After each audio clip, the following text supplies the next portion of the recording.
Assalamualaikum warahmatullahi wabarakatuh. Bismillahirrahmanirrahim. Alhamdulillahirrabbilalamin. Puji syukur kehadirat Allah Subhanahu wa taala. Semoga kita senantiasa dalam lindungannya. Salawat serta salam semoga tetap tercurah limpahkan kepada baginda Rasul Muhammad sallallahu alaihi wasallam sehingga kita mendapatkan syafaat dari beliau. Amin Allahumma amin.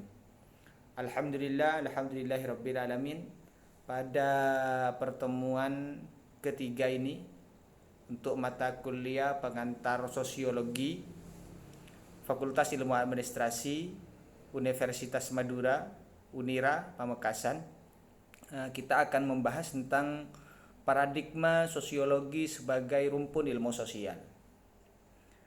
Secara paradigmatik, sosiologi mempunyai paradigma ganda, sehingga dalam hal ini sosiologi posisinya sebagai ilmu, baik sebagai pure science yaitu sebagai ilmu murni maupun sebagai applied science atau ilmu terapan, berparadigma ganda.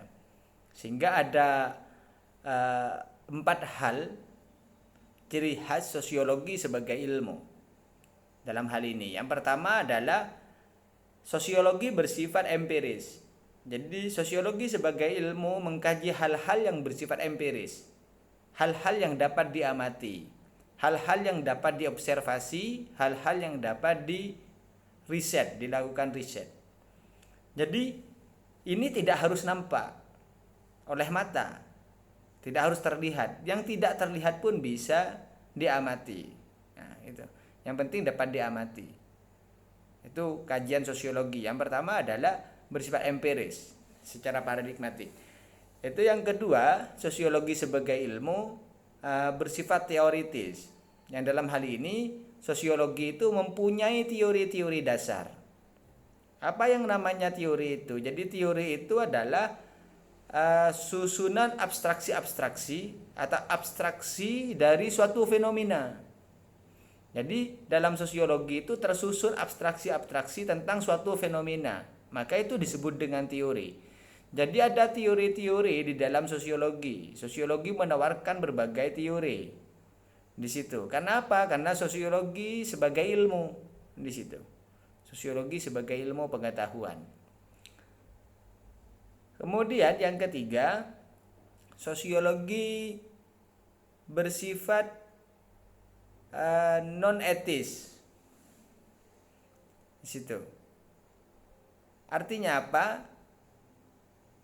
Yang dibahas oleh sosiologi tidak mempersoalkan permasalahan yang diangkat, tidak mempersoalkan baik buruknya permasalahan yang diangkat. Di satu sisi misalnya sosiologi membahas tentang permasalahan, persoalan serta fenomena tentang ketaatan suatu masyarakat terhadap agama, ketaatan suatu masyarakat terhadap hukum, ketaatan suatu masyarakat terhadap nilai dan norma. Tapi di sisi lain, sosiologi juga membahas tentang patologi sosial, penyakit yang ada dalam masyarakat, misalnya tentang kriminalitas, perampokan, pemerkosaan, prostitusi, atau istilahnya orang Madura disebut dengan seno misalnya. Itu bisa dibahas di dalam sosiologi. Kenapa? Karena sosiologi posisinya sebagai ilmu sosial yang mengkaji tentang kehidupan masyarakat. Jadi segala aspek yang berhubungan dengan kehidupan masyarakat, realitas yang berhubungan dengan kehidupan masyarakat, itu menjadi kajian di dalam sosiologi. Itu. Bagaimana tentang paradigma dalam sosiologi? Sehingga paradigma ini nanti akan menjadi manhaj, akan menjadi metode, akan menjadi model, akan menjadi mazhab di dalam sosiologi. Sosiologi mempunyai 3 paradigma di sini. Jadi apa itu paradigma? Saya jelaskan dulu paradigma itu apa. Jadi paradigma itu adalah the subject matter of science. Jadi pandangan dasar tentang suatu ilmu, itu namanya paradigma. Jadi setiap ilmu pengetahuan mempunyai pandangan dasar di situ. Jadi paradigma sosiologi dalam hal ini ada 3 paradigma yang nanti akan menjadi mazhab di dalam sosiologi, akan menjadi manhaj di dalam sosiologi, pegangan di dalam sosiologi di situ. Yang pertama adalah paradigma fakta sosial. Jadi paradigma fakta sosial ini dimunculkan oleh Emile Durkheim. Jadi beliau itu sebagai pemikir, sebagai sosiolog asal Perancis di situ, yang sangat produktif dan kontribusinya terhadap perkembangan ilmu, terhadap perkembangan studi sosiologi luar biasa di sini. Jadi paradigma fakta sosial ini memandang bahwa manusia sebagai makhluk sosial, manusia di sini tidak dipandang sebagai individu, tapi dipandang sebagai masyarakat. Maka dalam hal ini paradigma fakta sosial memunafikkan adanya individu, adanya manusia sebagai individu. Jadi katanya paradigma fakta sosial tidak ada individu itu, yang ada adalah masyarakat. Maka berarti individu itu tidak eksis di sini.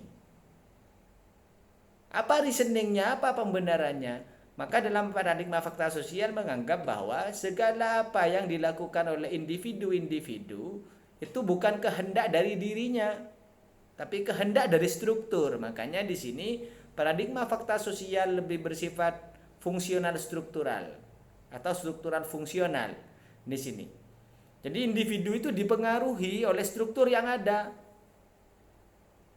Jadi manusia sebagai individu hidup dalam sebuah struktur dan dia disetting oleh struktur itu sendiri.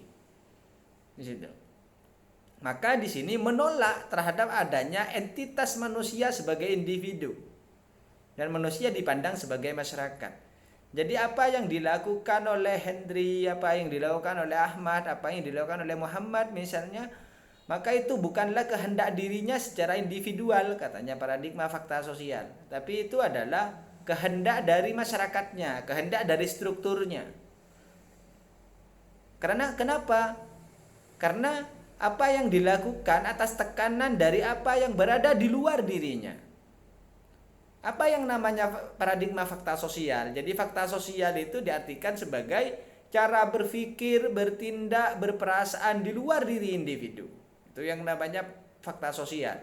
Jadi fakta sosial, saya ulang kembali, cara berpikir, bertindak, berperasaan di luar individu. Artinya adalah setiap apa yang difikirkan oleh individu dan perasaan dari individu itu sendiri serta tindakan-tindakan yang dia lakukan semuanya berada di luar dirinya. Suatu misal. Jadi kalau orang melaksanakan sholat karena aspek perintah, nah, di situ maka itu adalah fakta sosial. Kenapa? Dia melakukan sholat karena aspek kewajiban. Dia melakukan sholat karena ada perintah dari agama. Bukan semata-mata karena kehendak dari dirinya. Artinya dia melakukan suatu tindakan itu karena ditekan oleh aspek yang berada di luar dirinya. Maka dalam hal ini paradigma fakta sosial menganggap apa yang dilakukan oleh masing-masing individu itu adalah tindakan yang tanpa makna di sini. Oleh sebab itu katanya paradigma fakta sosial tidak ada individu itu, yang ada adalah masyarakat. Di situ yang ada adalah masyarakat. Maka dalam hal ini paradigma fakta sosial ada beberapa hal di sini tentang paradigma fakta sosial. Yang pertama, fakta sosial bersifat eksternal. Berarti fakta sosial itu berada di luar diri individu. Di situ. Berada di luar diri individu. Jadi apa yang dilakukan oleh masing-masing individu semuanya berada di luar dirinya. Itu yang pertama. Kemudian yang kedua, fakta sosial bersifat fungsional struktural atau bersifat struktural fungsional. Jadi ada fungsi dari sebuah struktur. Jadi individu itu disetting oleh struktur masyarakatnya sendiri. Apa yang dilakukan oleh masing-masing individu semuanya atas kehendak dari masyarakatnya. Itu yang kedua. Yang ketiga adalah fakta sosial bersifat kolektivitas consciousness. Kesadaran kolektif. Artinya walaupun berada di luar dirinya, bukan atas kehendak dirinya, tapi sudah terbentuk suatu kesadaran. Apa yang dia lakukan itu adalah terbentuk suatu kesadaran yang bersifat kolektif. Ada kesadaran kolektif. Satu misal begini, jadi kalau dia merasa sebagai warga negara Indonesia, atau misalnya dia merasa sebagai kaum muslimin, maka dia pasti melakukan sholat, pasti melakukan puasa, pasti melakukan zakat, sekalipun apa yang dia lakukan untuk menghilangkan kewajiban tanpa merasa dipaksa dia. dia melakukan.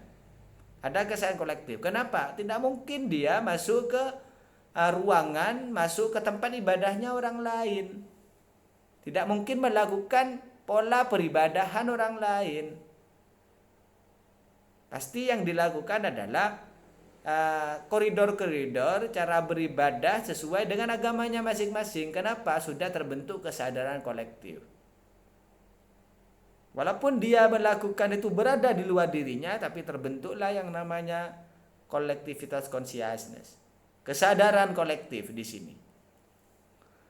Kemudian yang kedua adalah paradigma definisi sosial atau lebih dikenal dengan paradigma tindakan sosial. Jadi paradigma ini dipopulerkan oleh Max Weber. Jadi sebagai tokoh sosiolog di situ asal Jerman yang sangat produktif di dalam kajian-kajian sosiologi dan pemikiran-pemikirannya tentang sosiologi beliau itu. Sehingga paradigma yang kedua ini, paradigma definisi sosial atau paradigma tindakan sosial menolak terhadap apa yang ditawarkan oleh paradigma yang pertama. Maka paradigma yang kedua menyatakan, oh tidak. Jadi manusia posisinya bukan hanya sebagai masyarakat, tapi juga sebagai individu. Kenapa sebagai individu? Karena setiap apa yang dilakukan oleh masing-masing orang, oleh masing-masing individu, oleh masing-masing manusia sebagai individu di situ adalah penuh makna. Jadi ada relasi makna, ada makna tersendiri yang kemudian tersirat maupun tersurat itu pada diri seseorang ketika dia melakukan sesuatu.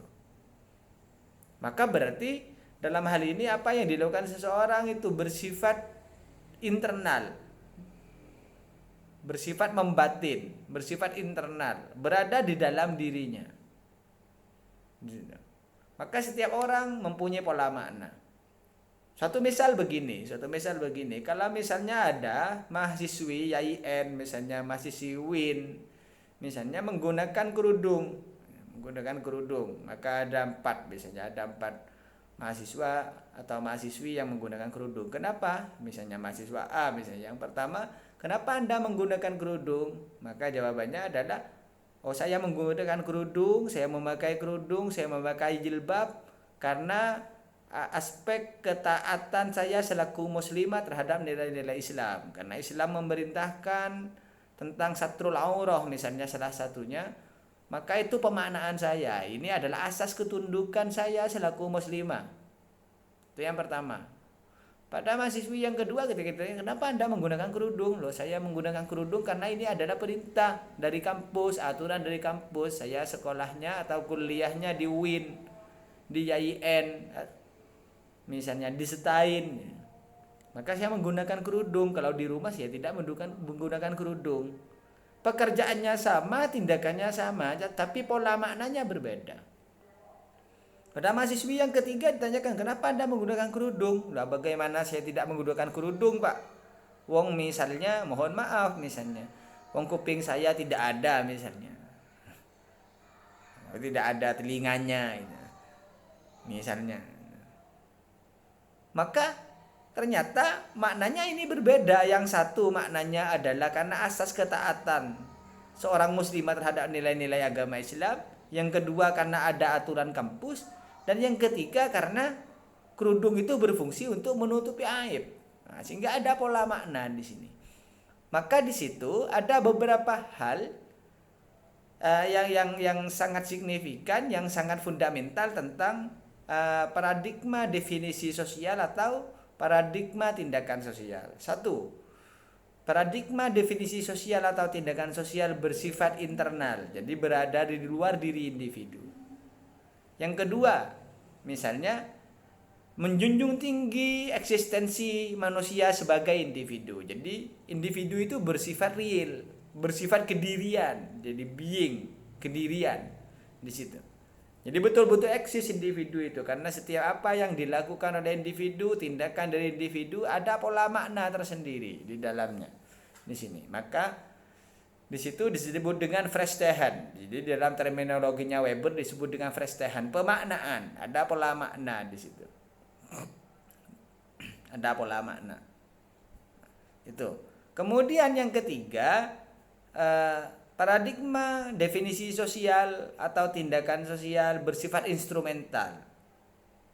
Jadi ada instrumen yang digunakan. Jadi orang itu mau menunjukkan dirinya itu adalah kaya menggunakan kalung misalnya, menggunakan kalung emas, diletakkan di luar dan lain sebagainya kan gitu. Maka dia menunjukkan kalau dirinya itu kaya, ada instrumen. Jadi kalau orang Aceh, kekayaan itu tidak diukur dengan rumah, tapi ternyata juga diukur dengan bagaimana misalnya dia memiliki simpanan emas. Itu kalau orang Aceh. Beda dengan kalau orang-orang di rumah kita di di Pamekasan misalnya, di Madura misalnya, maka ukuran kaya itu bagaimana rumahnya itu adalah rumah yang mentereng gitu. Maka kalau orang Aceh itu ukurannya bukan karena rumah, tapi ukurannya adalah bagaimana dia punya simpanan emas misalnya. Ada instrumen orang itu untuk menunjukkan. Jadi untuk menunjukkan bagaimana dia itu adalah ahli ibadah misalnya, dia menggunakan jubah, ada atribut. Menunjukkan bahasanya dia itu adalah seorang ulama misalnya, dia menggunakan atribut sebagaimana ulama. Ada atribut di sini. Maka ini ada relasi antara status dan peran. Social status dan rule status. Nah, di situ. Jadi ada gambaran bagaimana misalnya kalau orang yang ahli agama, atributnya adalah menggunakan surban, menggunakan jubah. Ada instrumen di situ. Jadi memaknai sesuatu itu ada instrumen, ada alat. Ada alatnya. Kadang-kala menggunakan alat. Maka terminologi ini oleh Weber disebut dengan Verstehen. Pemaknaan. Jadi pemaknaan individu terhadap sesuatu. Pemaknaan individu tentang sesuatu itu, terhadap tindakan-tindakan yang dilakukan. Oke. Yang terakhir adalah paradigma perilaku sosial. Jadi paradigma perilaku sosial itu adalah suatu paradigma yang memandang bahwa setiap orang yang melakukan sesuatu karena di situ ada muara yang bersifat pragmatis. Maka teori yang paling menonjol di sini kan adalah teori pertukaran sosial. Jadi kalau saya misalnya melakukan sholat, nah misalnya kalau yang pertama kan kalau melakukan sholat pada fakta sosial karena aspek apa? Karena aspek perintah menjalankan kewajiban, maka fakta sosial. Kalau Anda atau saya melakukan sholat karena alasan kewajiban, karena perintah, semata-mata karena perintah, semata-mata karena kewajiban, maka berarti itu adalah fakta sosial. Tapi kalau misalnya melakukan sholat karena ingin mensyukuri keberadaan kita karena sudah diciptakan oleh Allah misalnya, maka itu sudah masuk pada tindakan sosial atau definisi sosial. Ada pola makna tersendiri di situ dari masing-masing individu. Tentunya dia melakukan sholat, misalnya ada pola maknanya, ada pemaknaan tersendiri. Bagaimana dia melakukan sholat, bagi si A lain, bagi si B lain, ada pola makna di situ.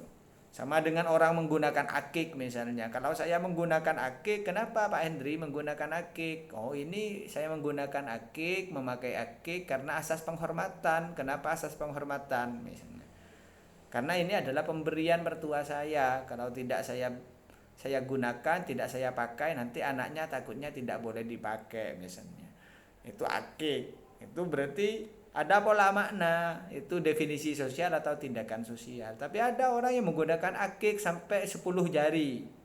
10 jarinya penuh dengan akik ternyata. Tanyakan ini kenapa menggunakan akik? Oh yang ini anti miskin, yang ini anti lapar, yang ini anti dan lain sebagainya. Oh ternyata anti miskin orangnya tetap miskin, anti lapar orangnya tetap banyak makan. Gitu. Ya kalau anti air mungkin karena sering tidak mandi misalnya. Itu. Maka ada pola makna di situ. Ada pola makna. Oke. Kalau yang perilaku tindakan paradigma perilaku sosial di sini adalah ada aspek yang bersifat pragmatis. Jadi ada harapan ada keinginan yang mau didapatkan, bersifat profit oriented lah, anggaplah seperti itu.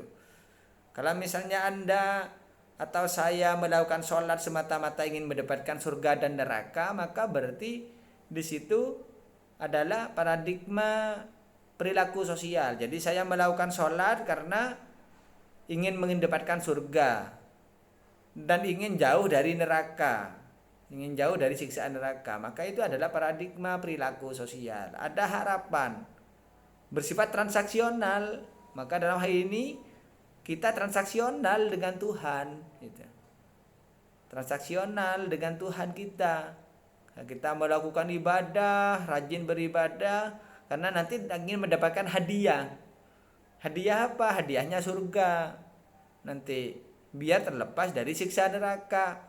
Maka itu adalah paradigma perilaku sosial.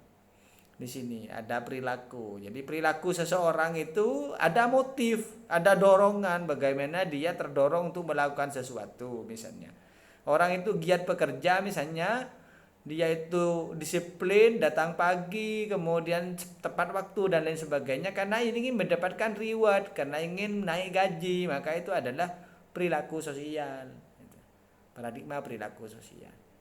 Nah, jadi 3 paradigma ini nanti yang akan menjadi dasar di dalam sosiologi, akan menjadi majhad di dalam kajian studi sosiologi, akan menjadi barometer, akan menjadi mazhab di dalam kajian studi sosiologi.